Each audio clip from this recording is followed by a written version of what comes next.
Y lo otro que es importantísimo es seguir avanzando en una auténtica, verdadera reforma educativa, reorientar los planes de estudio para que la formación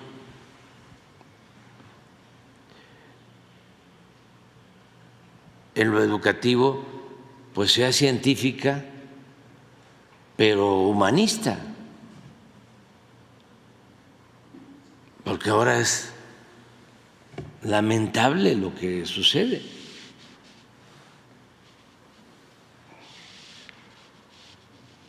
Se apoderaron de las universidades públicas, no de todas, pero bueno, y se convirtieron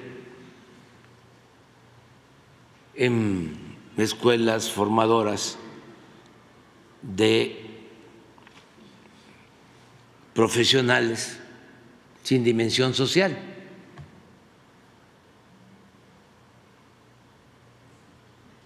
Muy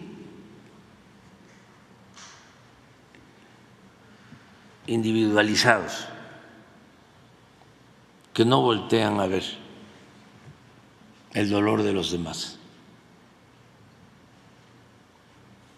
Eso llevó tiempo, porque hablamos de la política neoliberal de 36 años y del fracaso del neoliberalismo o neoporfirismo, fracaso para el pueblo, no para las minorías que quisieran seguir saqueando a México y explotando, oprimiendo al pueblo. Pero se piensa que el daño lo hicieron nada más en lo económico o en lo social, que también dañaron. No, en todo, en lo educativo. No vieron lo que declara Aguilar Camín con toda sinceridad. ¿No lo tienes por ahí? Un fragmento en donde dice que están ellos a favor de una candidata, todos los que supuestamente son de la comunidad cultural, porque ellos se apropian y se consideran miembros de la comunidad cultural de México, ¿no? Cosa que afortunadamente no es cierta. Ellos pertenecen a un grupo, sí, era el grupo dominante, eran los más influyentes. Aguilar Camín y Krause y Castañeda, desde Salinas dominaron. Y con una serie de canonjías recibían muchísimo presupuesto.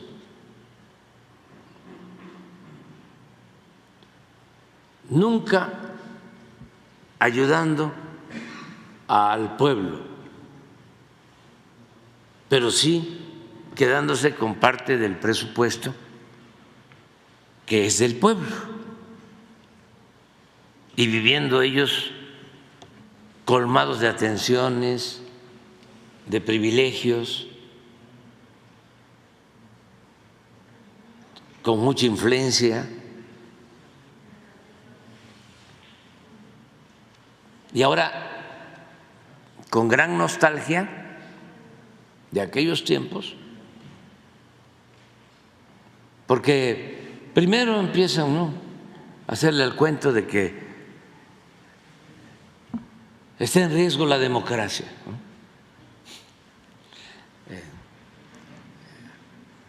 Hay una concentración de poder, hay una dictadura o dictablanda, no hay libertades, se persigue, se impide la libertad de expresión.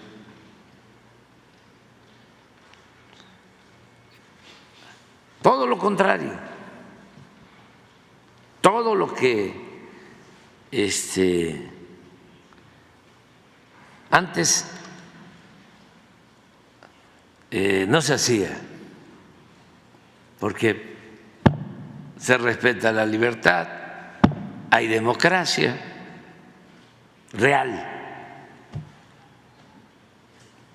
no es simulación.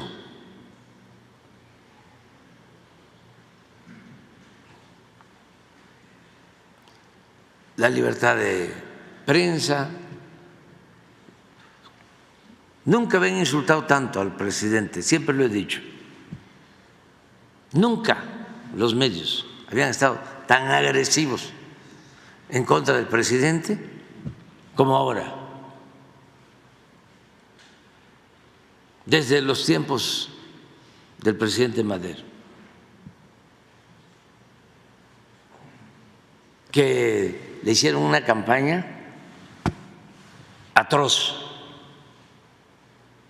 Y lo mismo, los periodistas de entonces y los intelectuales de entonces.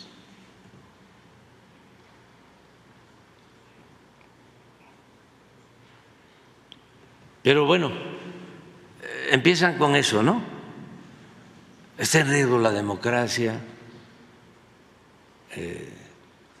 cuidado con el totalitarismo, cuidado con el mesianismo,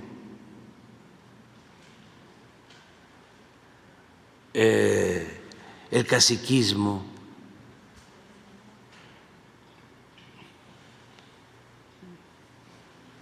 No creen, sí lo saben, pero no les conviene internalizar y expresar que yo termino en 4 meses y me jubilo, porque entre otras cosas he aprendido que no hay que tenerle mucho apego ni al dinero ni al poder. Pero como pensamos distintos, ellos no están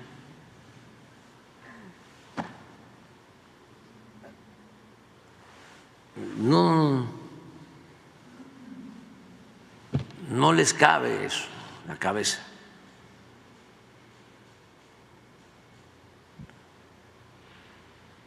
Entonces, si empiezan a hablar de todo eso,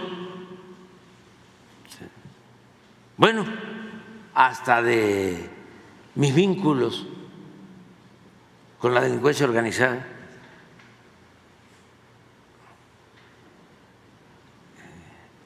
pero no solo los de aquí, hasta el New York Times, vinculados con la DEA.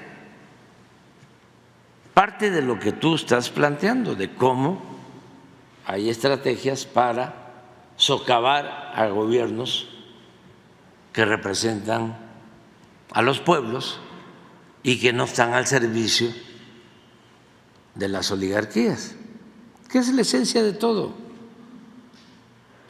El que el presidente sea un florero, esté nada más de adorno,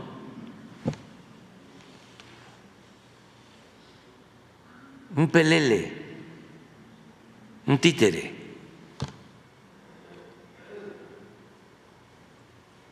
Entonces,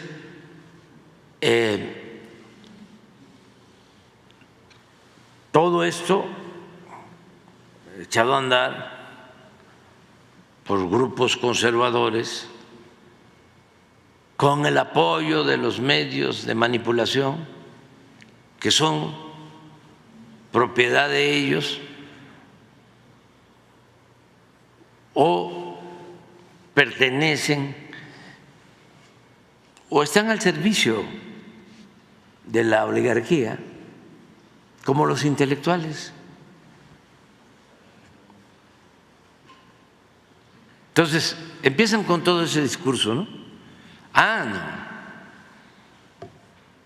Yo así me da hasta ternura, ¿no?, de la gente de buena fe que con este bombardeo de mentiras, con toda la manipulación, como los que vinieron a manifestarse hace poco y siempre, ¿no?, nos va a quitar nuestras casas, quiere reformar el artículo 138. Oiga, pero la Constitución nada más tiene 136 artículos.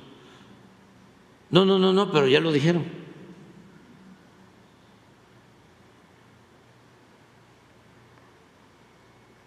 Y pues son comunistas.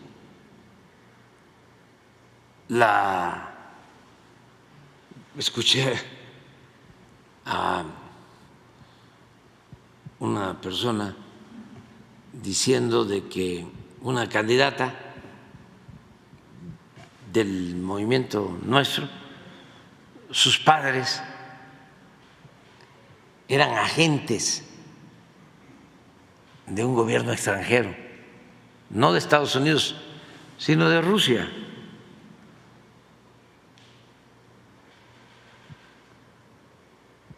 Pero convencidos.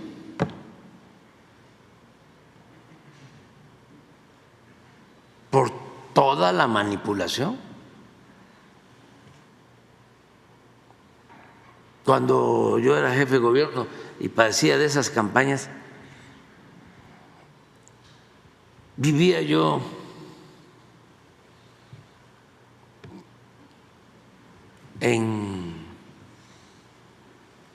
se llama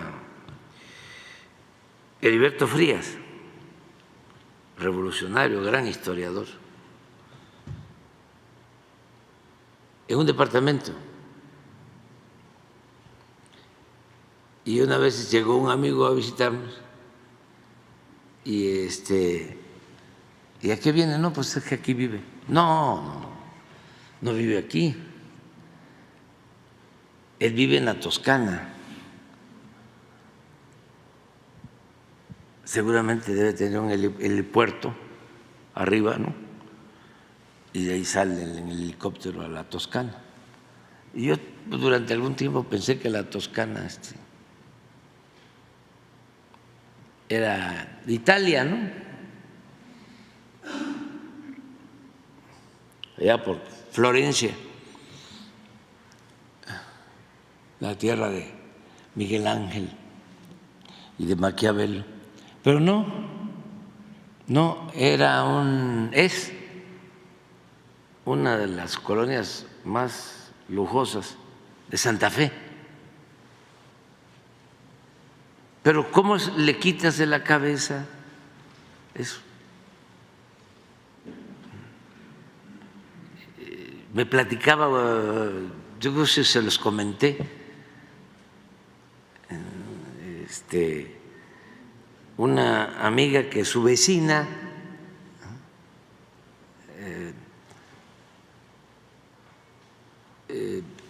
iba a la iglesia, muy católica, y ahí le decían de que si tenían 2 niños, si ganábamos nosotros, le iban a dejar 1, o si tenían 3 o 4, nada más, iban a tener 1, y que esos niños los tenían que entregar a donde no tuvieran niños. Y entonces que va la señora, dice, es que a ti te conozco y te tengo confianza, te podría yo dar a ti mis niños porque tú me los vas a cuidar. Pero no estoy hablando de una gente de clase popular, estoy hablando de una gente de clase media. Esto en el 2006, cuando la guerra sucedió. Entonces, todo eso, comunistas, populistas, te van a expropiar tus casas. ¿No ven que hasta Blinken ya está hablando? Ya está diciendo que vamos a expropiar Calica.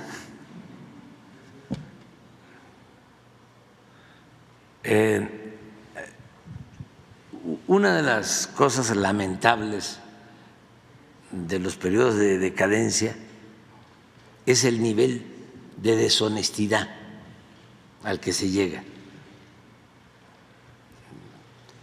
No solo deshonestidad en lo económico, sino deshonestidad intelectual, deshonestidad política. Eso es parte de la decadencia. Entonces, ya ahora, pues en la desesperación, ya todo eso, como no les funciona, ya lo hacen a un lado. Ya dice Aguilar Camín, es que antes nos apapachaban en el gobierno y ahora ya no nos apapachan. Por eso estamos ahora apoyando una candidatura, porque queremos que nos apapachen. Sí, aquí apapachamos a todos, pero primero apapachamos a los que más lo necesitan. ¿Qué quieren apapacho los que se acostumbraron a vivir con excesos?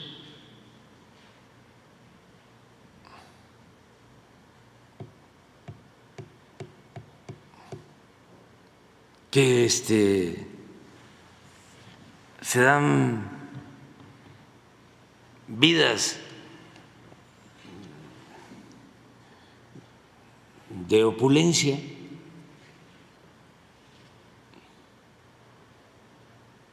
y los campesinos y los obreros y los maestros y la mayoría de la gente. Bueno, ¿y ustedes?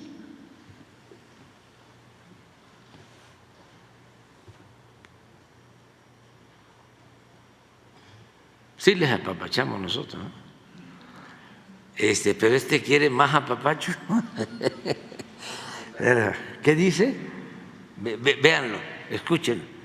Era con Salinas, ahí empezó, siendo gurú de los más importantes, junto con Krause, dos grupos que se formaron desde entonces y tenían influencias, pero en el CONACYT, en todas las universidades públicas, desde luego en la Secretaría de Educación Pública, en la Secretaría de Desarrollo Social, en todas las secretarías. eran completamente influyentes y mantenían aparatos burocráticos, contrataban a técnicos y a profesionales, y ellos pues tenían control del CIDE, del Colegio de México, ¿sí?, de la UNAM, de todas las universidades prácticamente del país.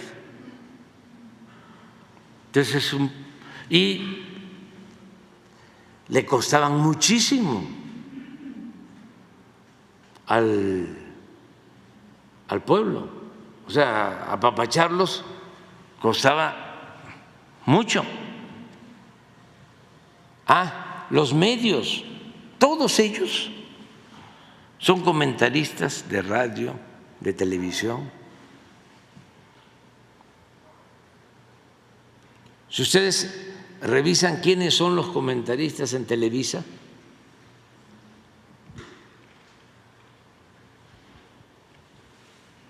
todos son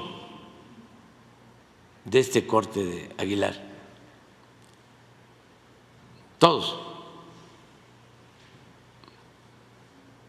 Y unos ahí que no, impresentables. Hay uno que no puedo yo mencionar aquí porque se amparó, pero era así de cercano a Salinas.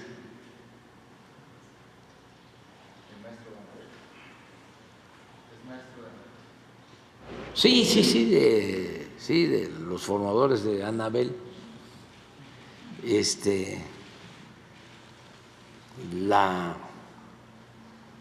la reina de la ficción,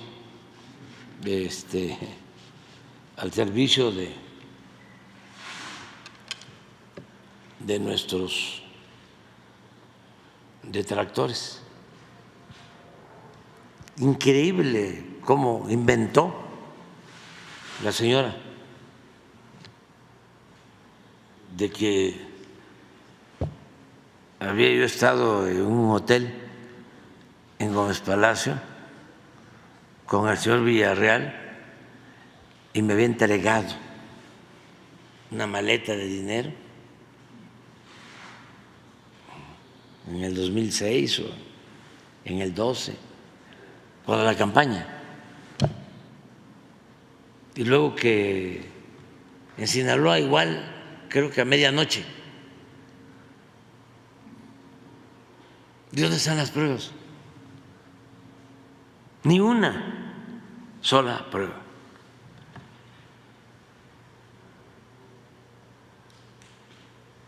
Con todo mi respeto, una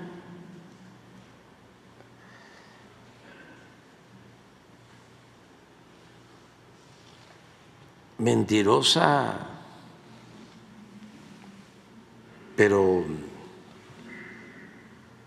en potencia, porque tengo que cuidar mis palabras. Pero ¿cómo se le llama a los que no les importa mentir?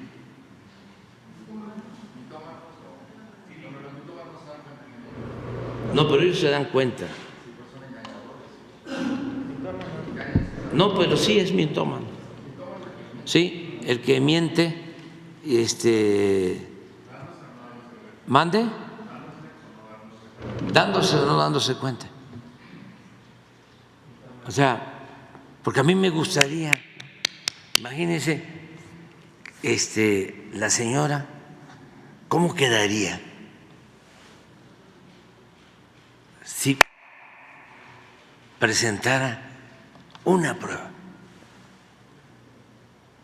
Una. Me destruye. políticamente.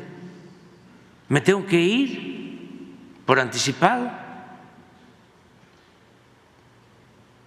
porque yo soy un hombre de principios y lo que estimo más importante en mi vida es mi honestidad.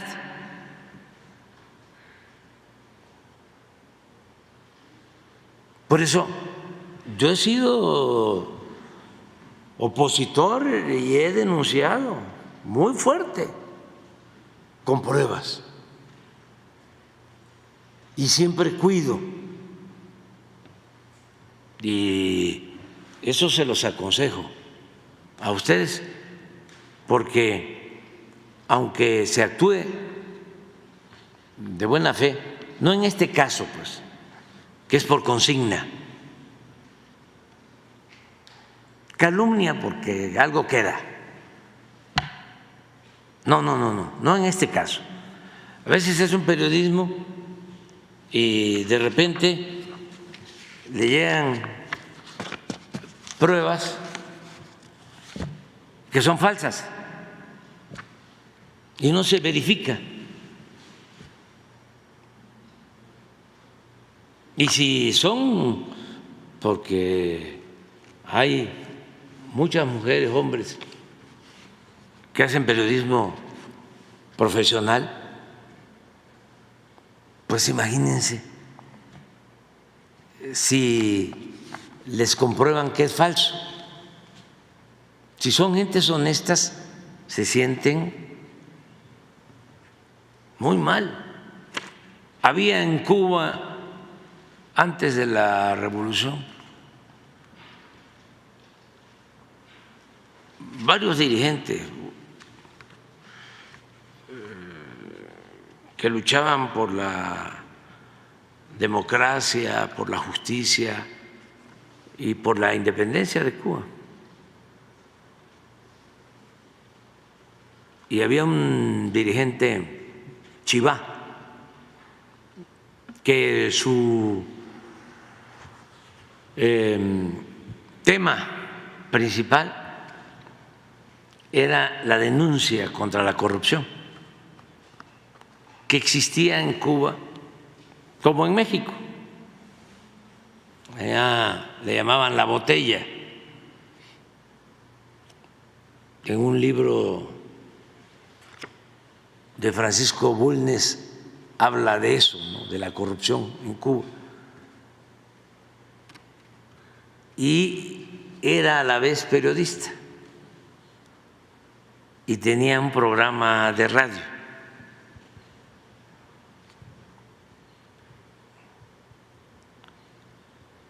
Y todas las mañanas denuncia con pruebas, fuerte. Y era toda una personalidad, por su valor, porque sostenía que el principal problema era la corrupción. Y creo que le entregaron documentos, a ver si está Chiva, nada más para a ver si es él, creo. Y hizo una acusación de que un ministro de esa semidictadura o de esa dictadura encubierta, ¿no?, con democracia que había en ese entonces en Cuba, se había comprado unas fincas o unos ranchos, unas haciendas en Guatemala, y resulta que no era cierto, que a lo mejor el hombre era deshonesto, pero que lo que había denunciado en el programa de radio con pruebas era falso. ¿Saben qué hizo? Se quitó la vida.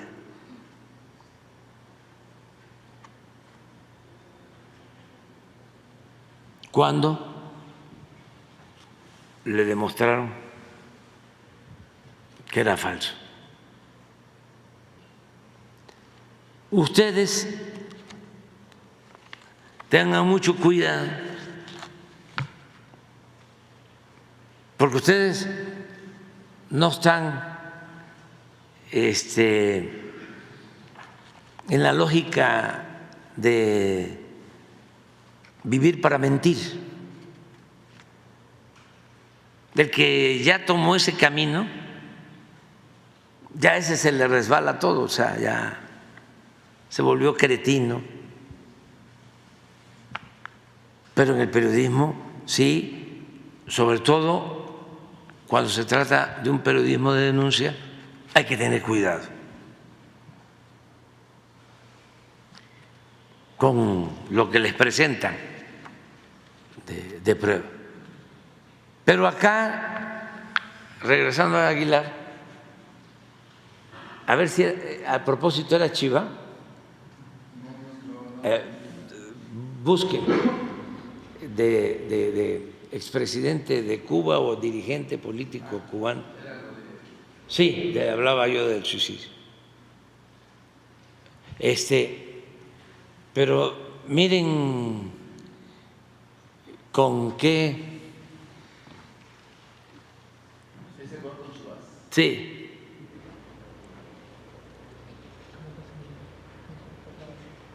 Con qué tranquilidad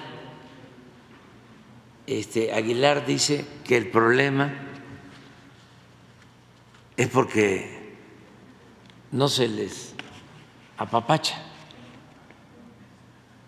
Ponlo. Muchos mexicanos la oportunidad de devolverle a la comunidad cultural la atención, el cuidado, a veces hasta el apapacho que tenía del gobierno, pero nada más ni nada menos que lo que la propia Xóchitl le promete a todo el país. Un gobierno de unidad, no de división, en donde los valores rectores sean la vida, la verdad. Pienso en que había, por ejemplo, una política en materia de cultura profundamente generosa y profundamente libre, en el sentido de que películas, por ejemplo, brutalmente críticas del gobierno, del régimen, del PRI, eran financiadas con bastante generosidad por fondos gubernamentales a través de instancias en las que esos proyectos se ganaban ese fondo. No había este condicionamiento que hay, por cierto, no solo con la comunidad cultural, sino quizá mucho más gravemente con los beneficiarios de los programas sociales, que es: te doy para que votes por mí,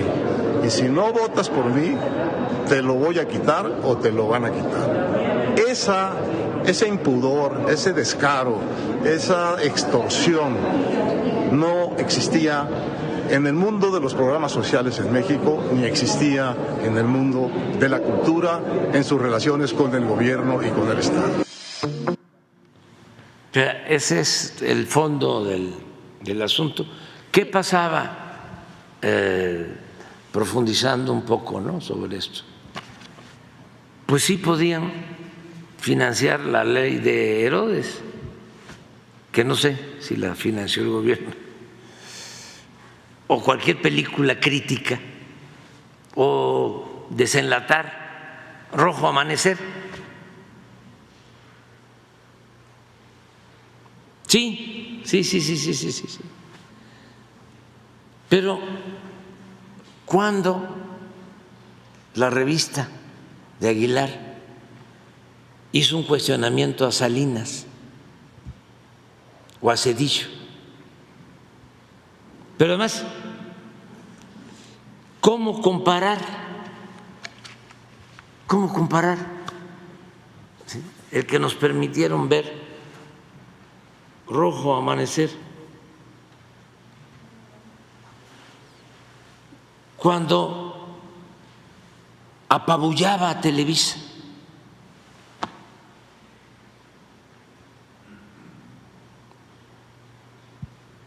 Cuando Emilio Azcárraga, en paz descanse, decía que era soldado del presidente.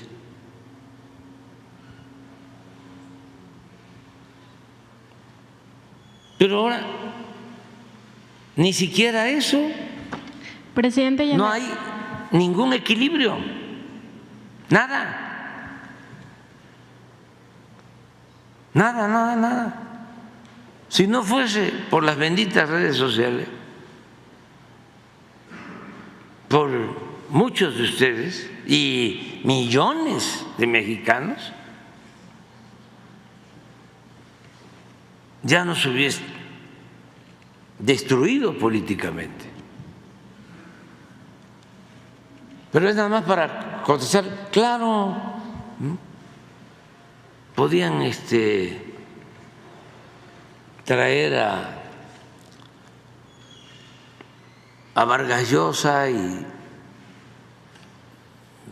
les podían decir aquí a Vargas Llosa que el PRI era la dictadura perfecta. Claro, se tenía que ir en la madrugada porque les disgustaba, pero podían traerlo. Aquí no se le niega a nadie, vienen. Aquí ya vino, tengo entendido que ya vino Milei, ¿no? Aquí, pero no, antes sí. Sí, y vinieron todos los el bloque de derecha del mundo. Creo que estuvo Abascal también, ¿no? Y no hubo ningún problema. Pueden venir sin ningún problema. Los invitaron de un partido, ¿no? Sí, bueno, al Senado Abascal lo invitó el PAN. Sí. Entonces, aquí no tenemos ningún problema. Pero a mí me gusta pues esa sinceridad. Sí, es que nos atendían bien, nos apapachaban, pues ahora no, porque pues, se apapacha a todos,